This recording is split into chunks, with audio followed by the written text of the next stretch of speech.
The moment the young lord's sword touches my throat, the entire village goes silent. Nobody moves. Nobody breathes. Because everyone here believes I'm about to die for a crime I didn't commit. And worse than that, they believe I deserve it. That's the part that stings. Not the blade. Not the crowd. The fact that after 19 years of living quietly in this village, hauling firewood, fixing fences, and letting people talk down to me like I'm furniture, this is how it ends. Some spoiled noble's son, dressed in silk armor that's never seen a real fight, calling me trash in front of everyone I grew up with. He doesn't know what I am. None of them do. Not the villagers who whisper behind my back. Not the merchants who shortchange me because the woodcutter boy won't complain. Not even the girl standing at the edge of the crowd right now, hand pressed over her mouth, eyes wide with something between fear and disbelief. They all think I'm exactly what I look like. Weak, slow, useless. A level 1 nobody who got lucky enough to survive this long. They have no idea I stopped counting my level a long time ago. Because the moment you pass level 900, numbers stop meaning anything. Let me back up, because none of this makes sense yet. And honestly, it barely made sense to me either. My name is Doran. I live in Ashcombe, a farming village so small it doesn't even appear on most kingdom maps. No adventurers pass through. No merchants stay longer than a night. It's the kind of place people are born in, live quietly in, and are forgotten in. Perfect, really. Because forgettable is exactly what I needed to be. See, a long time ago, longer than anyone in this village could imagine, I wasn't Doran the woodcutter. I was someone else. Someone who fought battles that shattered mountains. Someone who stared down monsters that could erase kingdoms with a single breath and walked away standing. I was the strongest person who ever lived. And then, at the very end of that life, right after the final battle that saved this entire world, something happened that I still don't fully understand.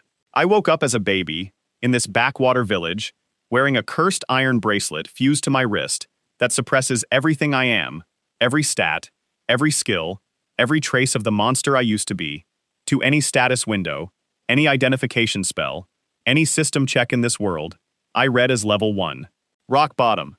The bracelet doesn't just hide my power, it locks it away completely, buried so deep that even I can't access it without unlocking the seal myself, piece by piece, moment by moment, the same way I've been quietly doing for the last 8 years, without telling a single soul.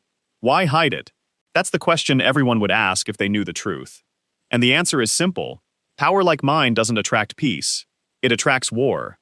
The moment kingdoms learn a living weapon like me exists, they don't ask for help. They demand ownership. I watched that happen in my last life. I watched people I loved get used as leverage against me. I watched an entire war get fought over who got to control me, instead of who got to save the world. So this time, I decided I wasn't going to be a weapon for anyone. I just wanted to be forgotten. For 19 years, that plan worked perfectly. And then 3 days ago, the kingdom sent recruiters into Ashcombe, and everything I built started falling apart. They arrived with polished armor and a banner stitched with a golden hawk, the sigil of House Draymore, one of the ruling noble houses of the capital. Their leader was a young lord named Reynard Draymore, 19 years old, same as me, but built like someone who'd trained with the best instructors gold could buy since the day he could walk. He had that look, chin tilted up, eyes half-lidded with boredom, like the entire world existed to entertain him for a few minutes, before he got bored and moved on. He announced that the kingdom was recruiting for the trial grounds, a nationwide selection where young fighters from every village competed for a spot in the Royal Academy. Winners got titles, gold, a future. Losers got nothing but the humiliation of trying. And in front of the entire village, Reynard looked directly at me and laughed. "You," he said, pointing his sword casually in my direction, like I was a joke he'd already decided the punchline to. "The woodcutter.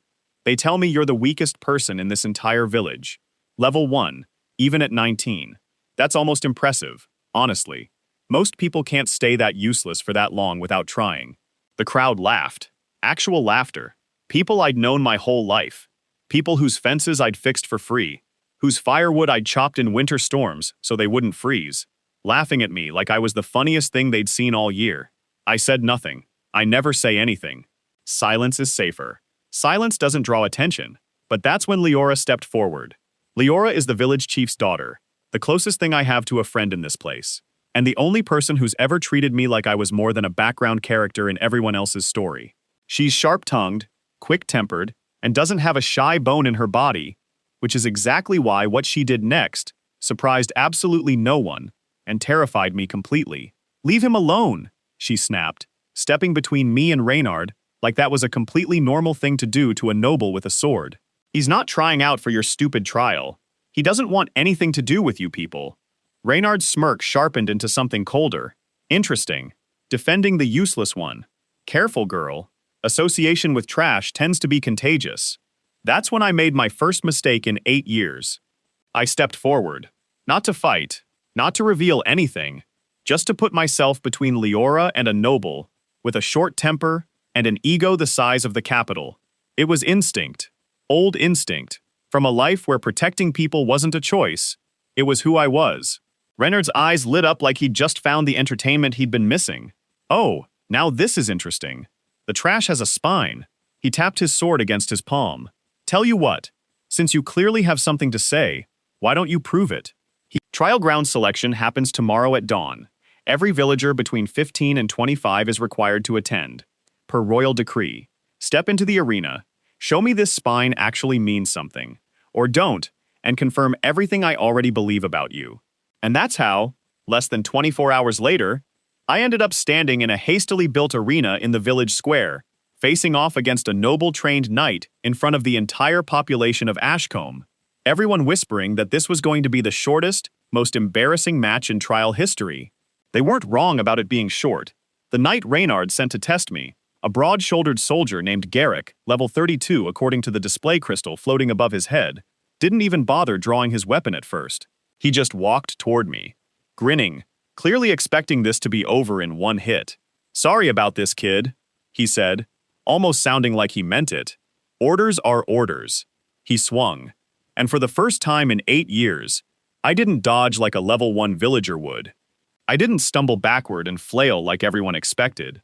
I let one single thread of the seal loosen, just barely, just enough, and I caught his fist with 2 fingers. The entire square went dead silent.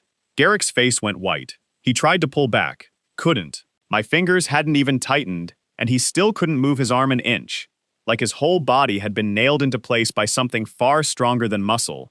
"That's impossible," he whispered. "You're level 1.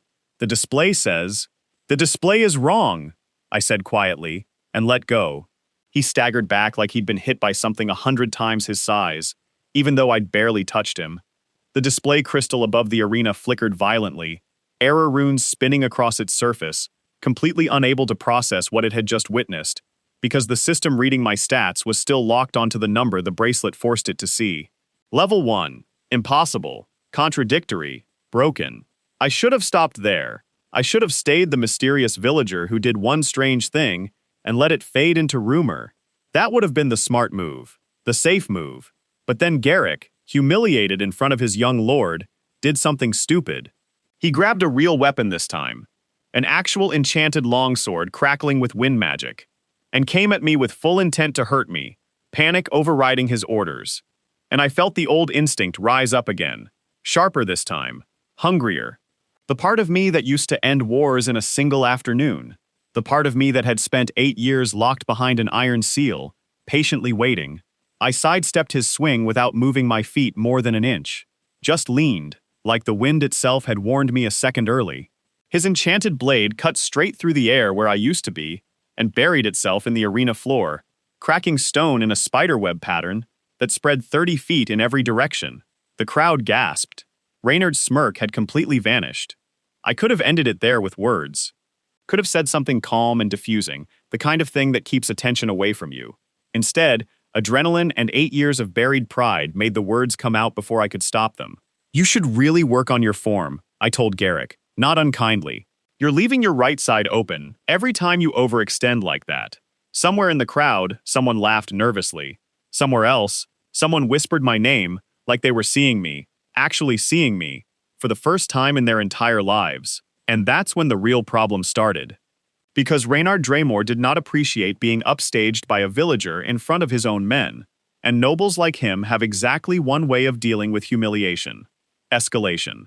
"Enough," he snapped, stepping into the arena himself, sword drawn, magic already crackling faintly along the blade's edge. If the display crystal is broken, we'll settle this the old-fashioned way. Me, you, right now. Leora shouted something from the crowd. Something like, "Don't you idiot, he's a certified level 40-something knight in training."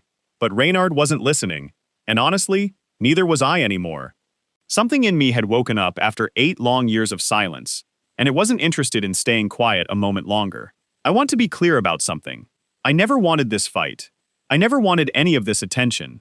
But there's a particular kind of arrogance that comes from people who've never lost, who've never once been afraid, and Reynard had that arrogance dialed up to a level that made me forget, just for a second, why I'd spent 8 years hiding. He came at me fast, faster than Garrick, his blade wrapped in wind magic that hissed as it cut the air.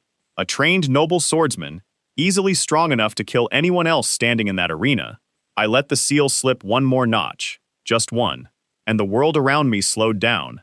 Not literally, nothing so dramatic as stopping time, but my mind, my instincts, everything that used to make me the strongest person alive, kicked into gear so completely that Reynard's blade, moving at what should have been blinding speed, looked almost lazy to me. I watched the angle of his wrist. I watched the shift of his weight. I watched the exact half-second where his stance would leave him open, and I stepped through the gap in his attack like it was standing still. I didn't hit him. I didn't need to. I caught his sword between 2 fingers again, exactly like I'd done with Garrick's fist, except this time, I held it there in front of the entire crowd, in front of his soldiers, in front of Leora, in front of everyone who had ever called me useless behind my back or to my face, and I simply said, "You should go home." Reynard's face went through about 5 different emotions in half a second. Disbelief, rage, fear, and finally, the one that actually scared me, recognition. Not recognition of who I really was. Nobody in this world remembers that name anymore. But recognition that something was deeply, terrifyingly wrong with what he was seeing. Because a real level 1 cannot stop a noble trained blade with 2 fingers. A real level 1 cannot dodge wind-enchanted steel without moving their feet. Something about the number displayed above my head was a lie, and the moment Reynard understood that, the fear in his eyes told me the situation had officially spiraled beyond anything I could quietly walk back. He yanked his sword free. I let him, no need to embarrass him further, and stumbled back several steps, breathing hard, staring at me like I was some kind of monster wearing a villager's face, which, in a sense, wasn't entirely wrong. "What are you?" he whispered. And that's when the sky changed color. I felt it before anyone else did, a pressure dropping over the whole valley, thick and wrong, the specific kind of wrongness I hadn't felt in 8 years but would never forget as long as I lived. Every hair on my body stood up, the temperature dropped. Birds scattered from the trees in every direction at once, and somewhere far off, past the tree line, something screamed. Not human, not animal, something in between, something ancient, something that had absolutely no business existing this close to a village, this small and this forgettable. The display crystal above the arena flickered wildly, then locked onto a new reading, and this time the number wasn't wrong. Monster horde detected. Threat level, catastrophic. The crowd's laughter, the arrogance, the entire show Reynard had built to humiliate me, all of it evaporated in an instant, replaced by pure, animal panic. Villagers screamed. Parents grabbed children. Reynard's soldiers, trained knights who moments ago had been smug about their strength, went pale as the tree line at the edge of Ashcombe split open, and something enormous stepped through. A demon-touched worm. Corrupted, twisted, 3 stories tall, its scales blackened like burnt iron, dragging behind it what looked like the shattered remains of an entire garrison's worth of armor. This wasn't a random monster. This was something that had clearly already destroyed at least one settlement on its way here, and it was staring directly at Ashcombe, with eyes like molten glass. I had no choice. The seal that had taken me 8 patient years to hide behind wasn't something I could keep hidden any longer. Not with that thing bearing down on people I actually cared about. Not with Leora frozen in place, too shocked to run. Not with Reynard's soldiers, brave as they tried to be, clearly outmatched by several orders of magnitude. So I did the one thing I swore to myself I'd never do again. I broke the seal completely.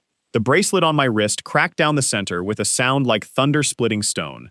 And 8 years of buried power came roaring back into my body all at once, like a river finally allowed to remember it used to be an ocean.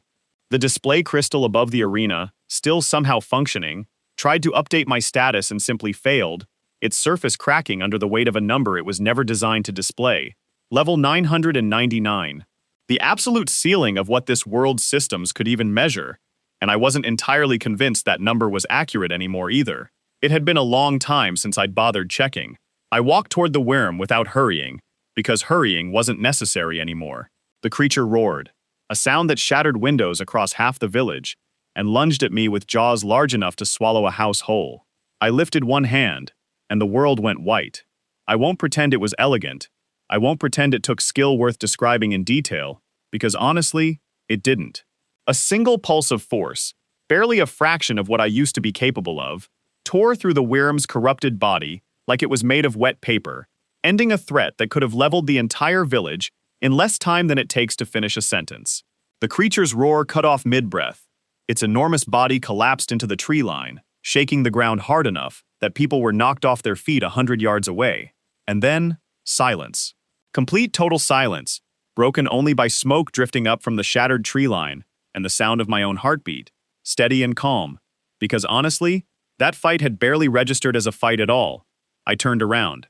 Every single person in that village square was staring at me like they'd never seen me before in their lives. Because, in a way, they hadn't. The boy they thought they knew, the quiet, useless woodcutter who fixed fences and never talked back, had just erased a catastrophic threat monster with a single motion of his hand, wearing a shattered bracelet and an expression that probably looked far too calm for what had just happened. Leora found her voice first. "Doran," she breathed, staring at me like the ground had opened beneath her feet. "What? What are you?" I didn't have a good answer. I still don't, not really. But I owed her something, so I gave her the only honest thing I had. "Tired," I said quietly. Really, really tired of hiding. Reynard, to his credit, recovered faster than I expected from someone who'd spent his entire life being told he was the strongest person in any room he walked into. He sheathed his sword slowly, staring at me with an expression I hadn't seen from him before. Not arrogance, not mockery, but something closer to fear, laced with desperate ambition. "You're not level 1, he said, like he needed to hear himself say it to believe it. "No," I agreed. "I'm not." "Then what level are you actually?" I looked at the shattered display crystal, still smoking faintly above the arena, its surface cracked from a number it couldn't hold. "Higher than this kingdom has words for," I said. Reynard's throat worked like he was trying to swallow something too large to fit. "The royal family needs to know about this. Someone with power like yours." "No," I cut him off, sharper than I meant to. "Nobody needs to know anything. This ends here, right now." But it didn't end there, because that's when the second wave arrived. Not monsters this time, but riders. 6 of them, wearing black armor with no house crest at all, which in this kingdom meant exactly one thing: mercenaries, or worse, agents belonging to no kingdom at all, the kind of people who only show up when something valuable enough to kill for has just revealed itself to the world. Their leader, a woman with silver hair and eyes like frozen glass, reined in her horse at the edge of the destroyed tree line and looked directly at me with an expression that had absolutely nothing to do with fear. "Well," she said, voice carrying easily across the silent square, "that's not something you see twice in a lifetime. A sealed limit breaker. Out here, in a village nobody's ever heard of." She smiled, and it was the kind of smile that promised nothing good. "You've been very, very hard to find." Ice went through my chest. Because those weren't the words of someone who'd just stumbled onto a surprise. Those were the words of someone who had been looking, specifically, for me. "Who are you?" I said, low and dangerous, every instinct from my old life screaming that this woman was more than she appeared. "Someone who's been tracking rumors of a soul with a suppressed status for almost 2 decades, she said calmly, dismounting like she had all the time in the world. "There aren't many people who fought in the last war and came back wrong. Fewer still who bothered hiding it this well." Her smile sharpened. "You should be flattered. My employer's been very patient. The last war." 2 words I hadn't heard spoken aloud in 8 years, and hearing them now, from a stranger's mouth, in front of the entire village, felt like the ground cracking open beneath everything I'd built. "I don't know what you're talking about," I said, even though we both knew that was a lie. "Of course you don't. She studied me the way you'd study something rare and dangerous that had wandered somewhere it didn't belong. But my employer does.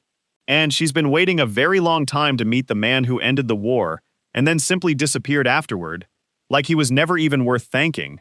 Leora grabbed my arm, her grip fierce and protective despite the fact that I'd just leveled a catastrophic monster without breaking a sweat. Doran, what is she talking about? What war? I didn't answer her. I couldn't. Not with strangers watching, not with Reynard's ambitious eyes calculating every word like currency he might be able to spend later. The silver-haired woman tilted her head, amused. He hasn't told you. Interesting. Well, I won't spoil it for you. She turned back to me.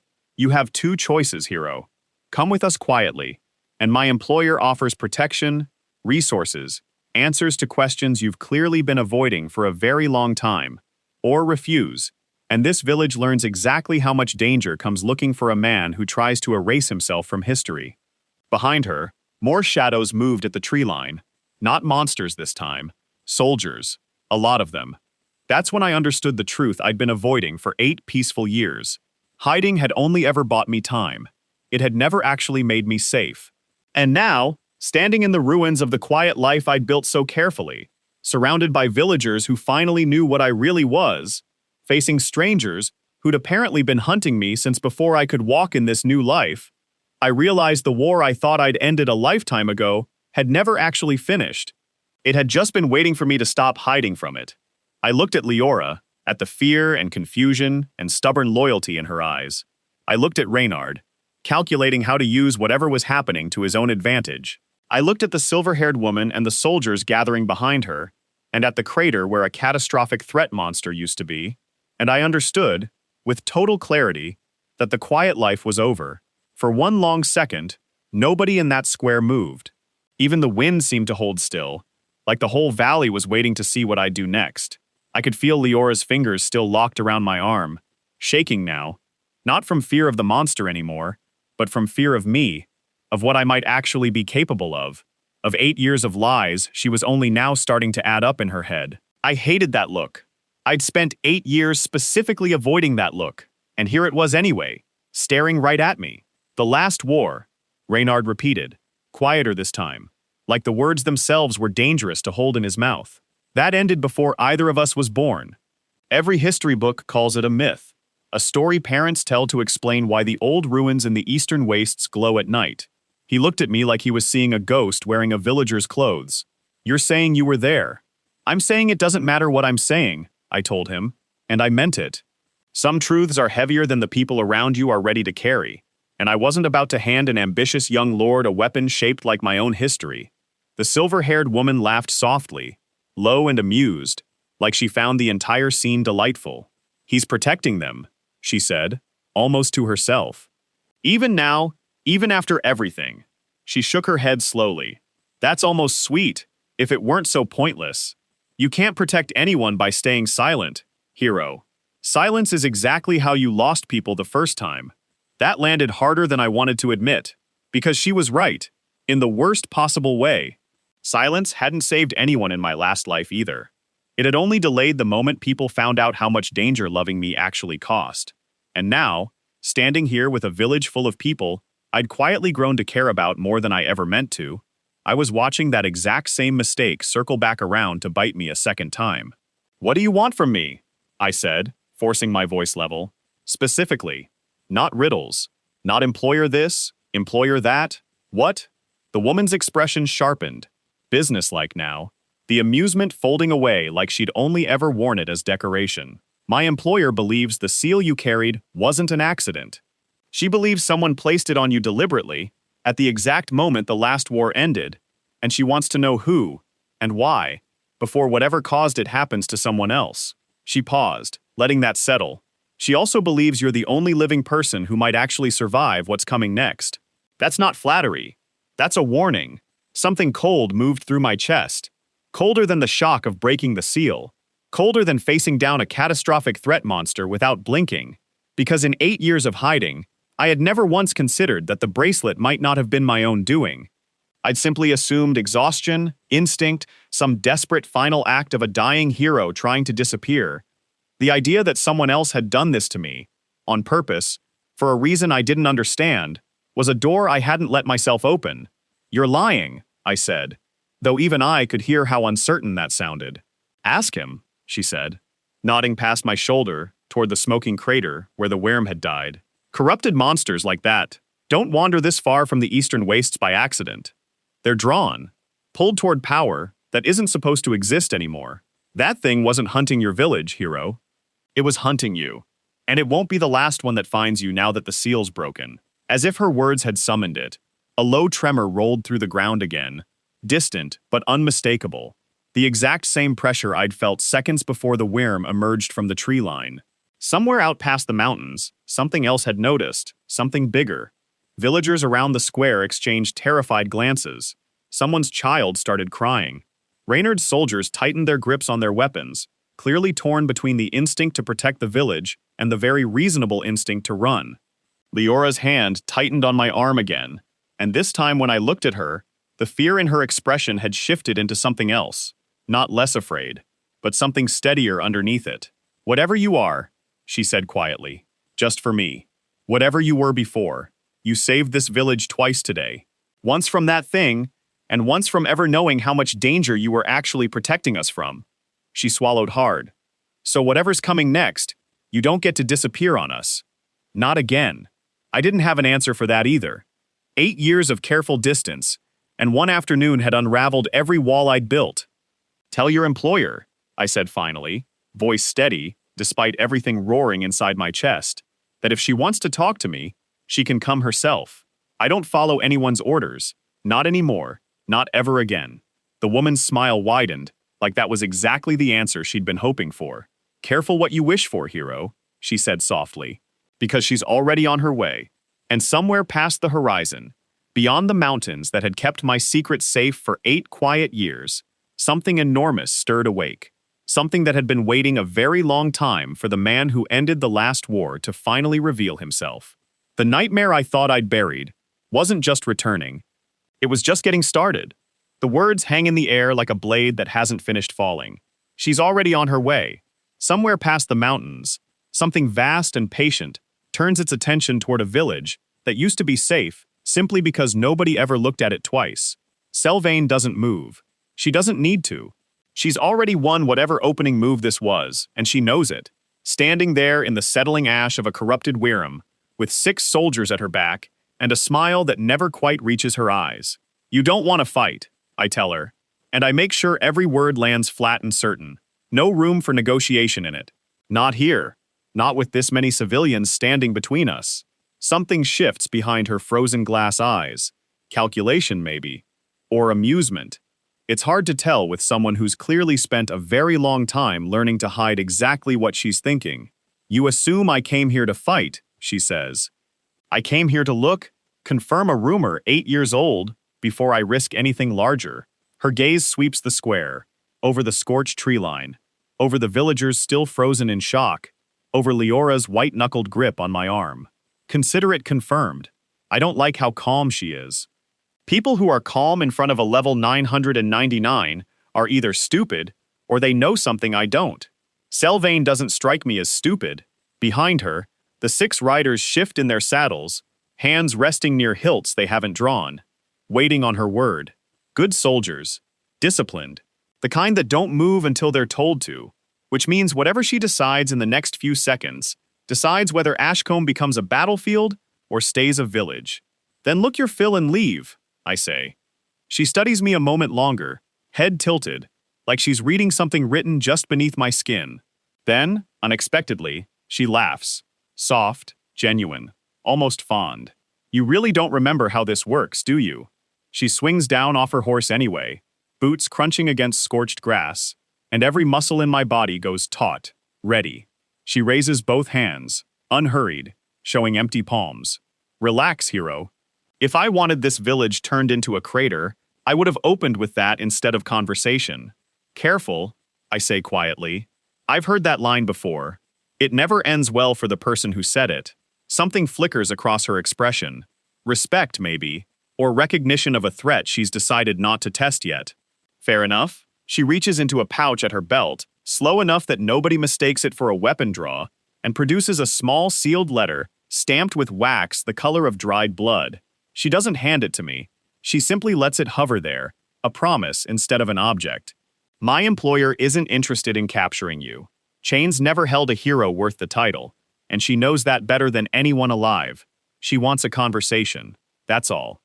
Whenever you're ready to have it, burn a lock of hair over open flame and speak her name into the smoke. She'll hear it. She always does. And whose name would that be? Selvain's smile widens just slightly. You'll know it when you're ready to ask properly, not before. She swings back onto her horse in one fluid motion. And for a moment, I think that's the end of it. This whole encounter folding closed as easily as it opened. Then she pauses, looking back over her shoulder at me, with something almost like pity. For what it's worth, hero, the thing hunting you isn't the girl standing next to you, and it isn't the boy playing at nobility over there pretending he isn't terrified. It's older than this kingdom's oldest ruin, and it's been waiting 1,000 years for that seal to break. You should have kept running. I'm done running. I know, she says, and there's something almost sad in it. That's exactly what worries her. She signals the riders with 2 fingers. No words.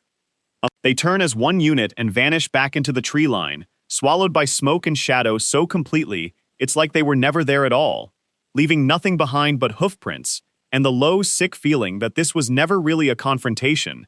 It was a warning shot, dressed up as diplomacy. The square stays silent for a long moment after they're gone. Then, all at once, it isn't silent anymore. Voices erupt everywhere, panicked, confused, furious, terrified, all tangled together into a noise that presses against my skull like a physical weight. Villagers who spent 19 years ignoring me now can't stop staring, whispering my name like it's something dangerous to say too loudly. Someone's crying. Someone's shouting for the elders. Somewhere near the back, I hear my name mixed with the word monster, and it lands somewhere deep and old in my chest, a wound I thought had scarred over a lifetime ago. Leora's hand hasn't left my arm this entire time. When I finally look at her, really look, I see it clearly.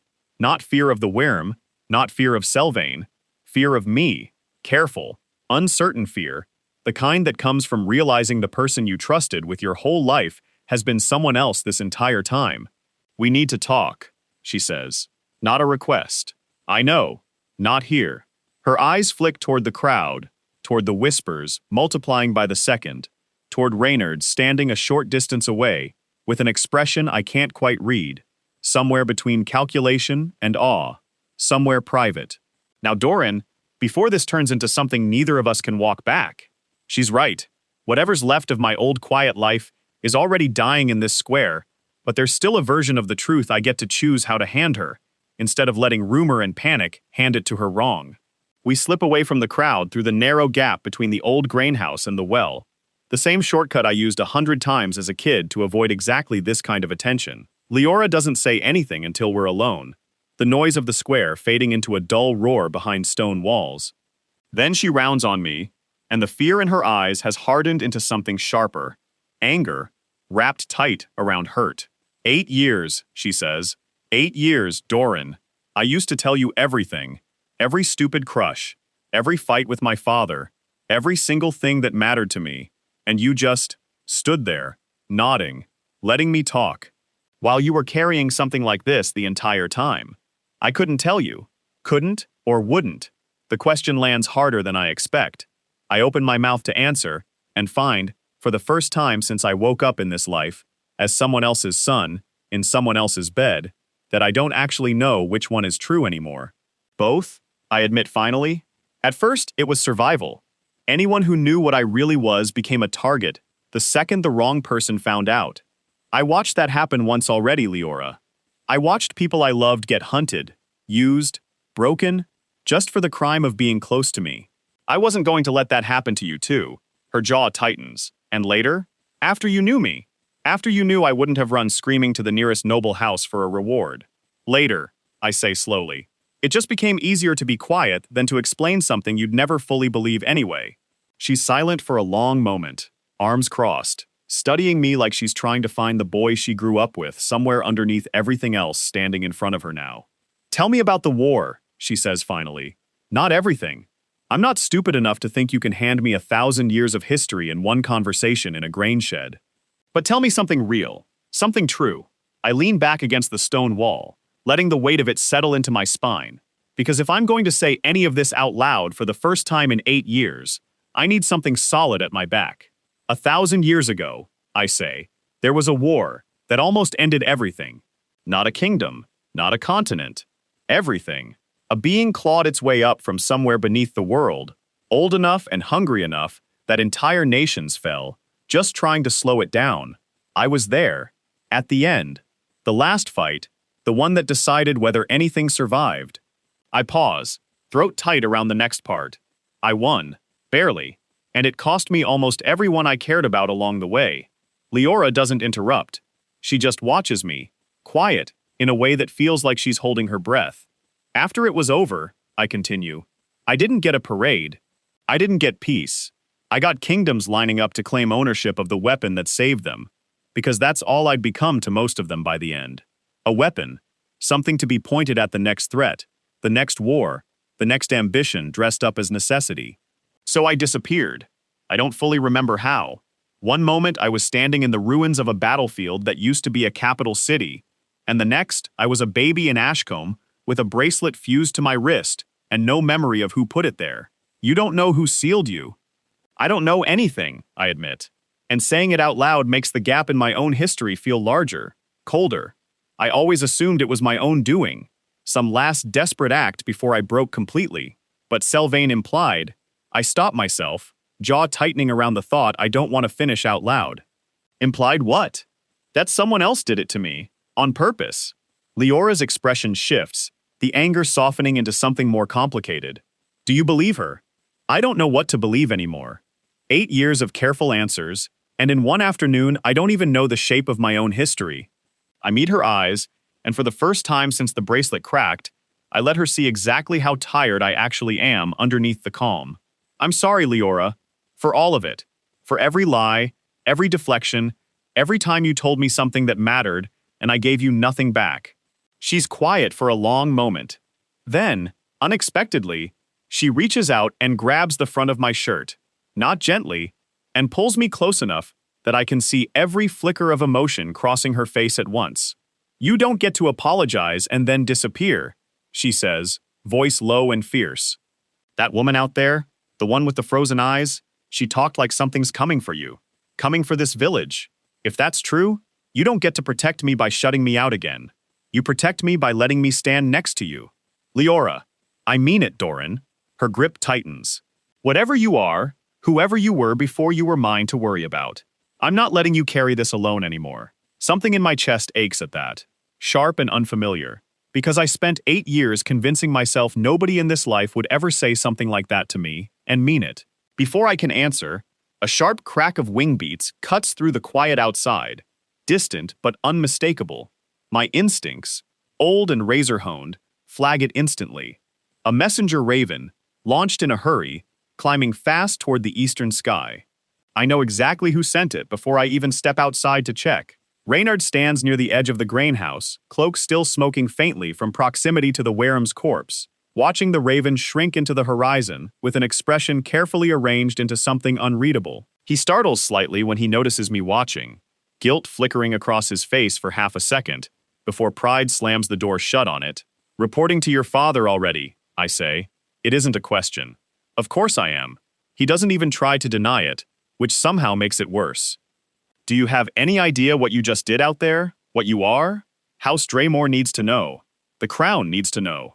A living relic of the last war, sitting in a farming village nobody's ever heard of. He catches himself, hearing exactly how that sounds, and something almost like shame crosses his face. That's not, I don't mean it like that. How do you mean it then? He hesitates, jaw working, arrogance and ambition, and something rawer, wrestling for control of his next words. I mean, I've spent my entire life being told I was destined for greatness, because of my bloodline. Today I watched a woodcutter stop a catastrophic monster with one hand, and I understood for the first time that everything I thought I knew about strength was a lie someone told me to keep me comfortable. His voice cracks slightly on the last word. I don't know what to do with that. So yes, I sent the raven. Because some part of me needs my father to tell me this makes sense, even though I already know it doesn't. There's something almost honest in that admission, buried under all the ego, and for a second I almost feel sorry for him. Almost. Whatever you told him, I say, low and even, you just made this village a target for every ambitious noble house in the kingdom. Sylvain already knows what I am. Whoever comes next won't be nearly as polite about asking. Reynard pales slightly, the full weight of what he's done finally landing. I didn't think... You didn't!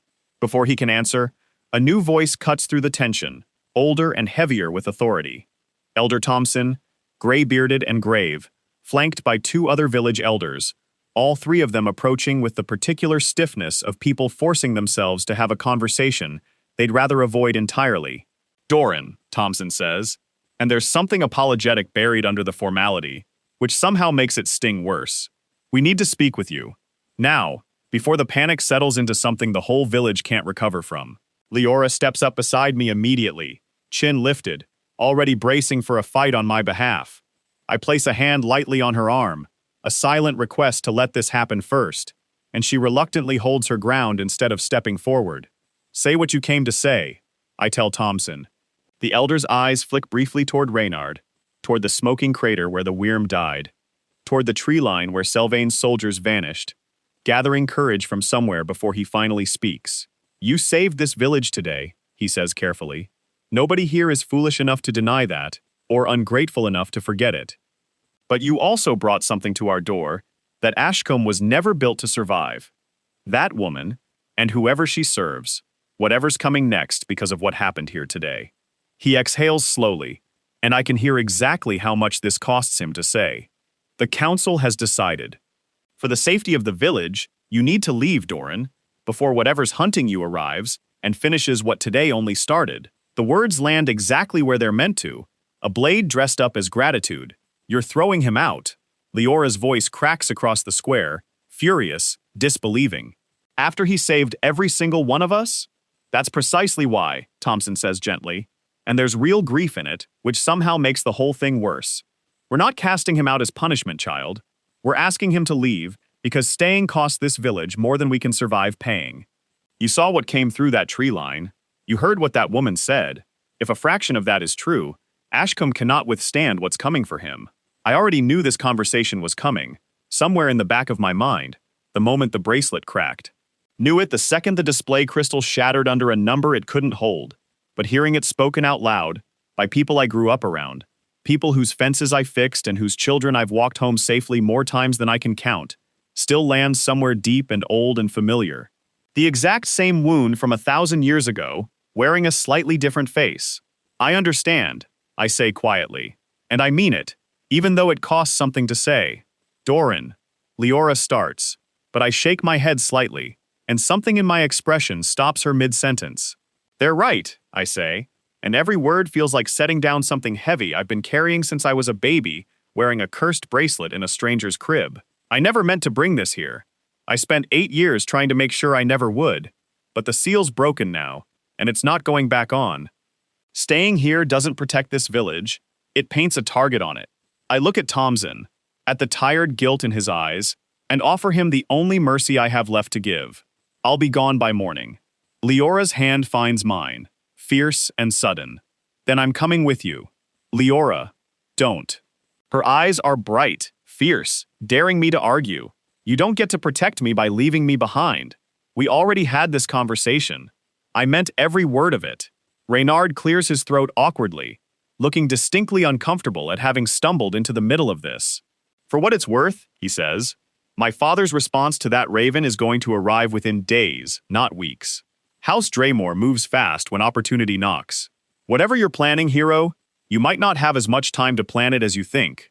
I look at him for a long moment, weighing exactly how much of his loyalty is real and how much is ambition wearing a convenient disguise. Whatever the answer is, it doesn't matter right now. Not with a bigger storm already gathering somewhere past the mountains. Then we move at first light, I say. The elders disperse slowly, murmuring among themselves, the weight of the decision settling heavy over the square, even as the sun starts sinking toward the tree line, painting everything gold and orange and strange, like the whole valley is holding its breath for whatever comes next. Leora doesn't let go of my hand. For what it's worth, she says quietly, once the crowd has mostly thinned, I don't care what you were 1,000 years ago. I care about who you've been for the last 8. She squeezes my hand once, Fierce and certain. That's the person I'm following. Wherever this goes, I don't have words for how much that means, so I don't try to find any. I just let the silence hold it instead. Grateful in a way I haven't let myself feel in longer than I can remember. Reynard lingers a moment longer than either of us, staring out toward the eastern horizon where the raven disappeared, jaw tight with something that might be regret or might just be calculation working overtime. For what it's worth, he says finally, echoing Leora without seeming to notice, I'd rather see where this goes than read about it secondhand from my father's letters. He straightens, some of his old arrogance creeping back into his posture, though it sits differently now, thinner, like armor, with a crack already running through it. Don't mistake that for friendship, Woodcutter. I still intend to understand exactly what you are. I simply intend to do it up close. I almost respect the honesty in that. The three of us stand there a while longer, watching the sun bleed out over the tree line, none of us quite ready to say anything else, when the ground beneath our feet trembles. Not the sharp jolt from before, something slower, deeper, a tremor that rolls through the earth like something enormous, shifting its weight for the first time in a very long while, rattling loose stones from the well, sending birds scattering from every tree at once, in a panic that mirrors exactly what's building in my own chest. Leora's hand tightens around mine. That wasn't the Wareham, she whispers. No, I say, and every old instinct in me, sharpened by 1,000 years of learning exactly what danger feels like before it arrives, goes cold and still and certain. That's something else. Far past the mountains, past the eastern wastes where Selvain and her soldiers vanished, past the horizon burning orange with the last light of the day, something vast and ancient shifts awake, and I can feel it. The same way you feel a storm before the first drop of rain ever touches your skin. Not a monster, not a single threat, I can end with one motion of my hand. Something bigger, something that's been waiting 1,000 years for exactly this moment, for a seal to break and a name to matter again. And it's finally started moving toward us.